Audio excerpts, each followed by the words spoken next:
The trial surrounding the shooting of Chris Kaba, an unarmed man killed by a police officer in South London, has culminated with the officer, Martin Blake, being found not guilty of murder. The incident occurred in September 2022 when Kaba, driving an Audi linked to a previous night's shooting in Brixton, was shot in the head by Blake during a high-stakes vehicle stop in Streatham. The officer claimed he feared for the lives of his colleagues, believing that Kaba's attempts to escape presented an imminent threat to those around him. However, Kaba's family has expressed deep pain, seeing the not guilty verdict as a severe injustice, one that highlights broader issues of systemic inequality and police violence. Kaba, a 24-year-old soon-to-be father, became the center of national attention following his tragic death. Protests erupted across the country, with demonstrators and high-profile figures like rapper Storm Ceasy rallying behind Kaba's family, demanding justice. Signs bearing slogans such as Black Lives Matter and Justice for Chris Kaba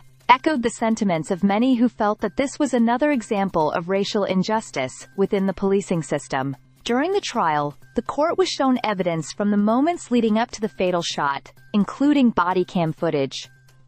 The jury learned that the Audi Kaba was driving had been flagged for its connection to the Brixton shooting. As officers attempted to stop Kaba, he tried to break free, driving both forwards and backwards in an attempt to escape. It was this action that, according to Blake, led him to believe a colleague's life was in imminent danger, prompting the use of deadly force.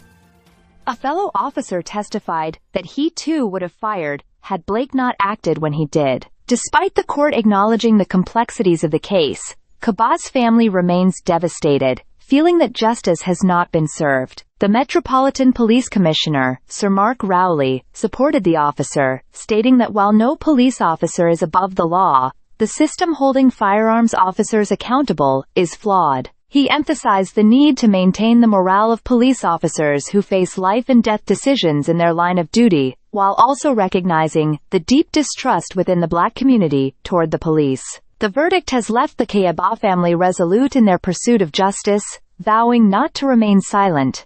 They see the officer's acquittal as a failure not just for their family, but for all those who have experienced similar tragedies involving police violence.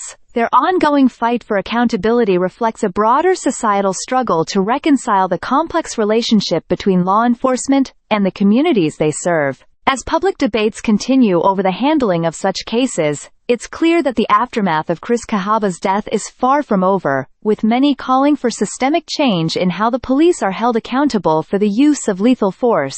Stay subscribed for more videos.